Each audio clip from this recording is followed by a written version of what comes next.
Programang ito ay rated SPG. Striktong patnubay at gabay ng magulang ang kailangan. Maaaring may masiselang tema, lengguwahe, karahasan, sexual, horror o droga na hindi angkop sa mga bata. Dapat nga nating tularan ng kabutihang ginagawa nga nito ni Tata dahil sa kabila ng problemang dumarating sa kanya ay mas pinipili pa rin nga niyang lumaban ng patas. Nagbebenta pa rin nga siya ng batchoy kahit nga mag-isa na nga lang siya para maitaguyod nga nila ang pamilya nga niya at mapalabas nga niya sa kulungan nito ngang sinaygwapa niya. Kaya naman nga't pinagpapala nga itong si Tata nang lumapit nga itong si Ivana at agad-agad nga niyang tinulungan nga ito. At dito na rin nga nalaman ni Ivana na magaling nga at masarap nga magluto itong si Tata.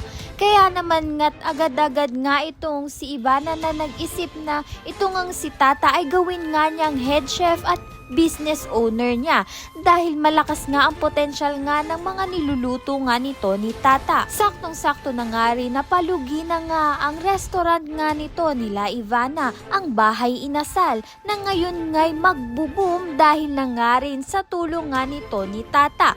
Kung dati nga ay nagtitinda nga lang sa kalsada ito ngang si Tata, ngayon nga'y head chef at business owner na nga niya itong si Ivana.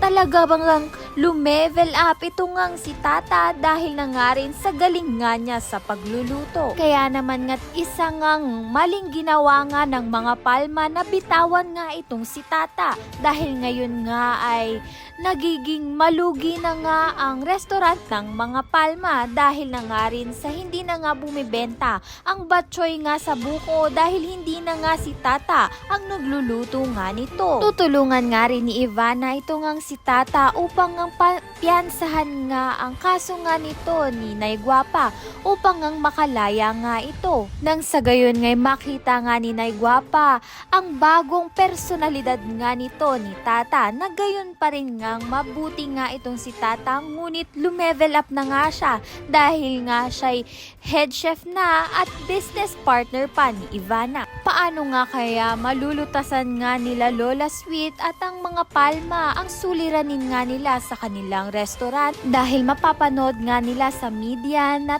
tinatangkilik na nga ang Bahay Inasal dahil na nga rin dito kay Tata.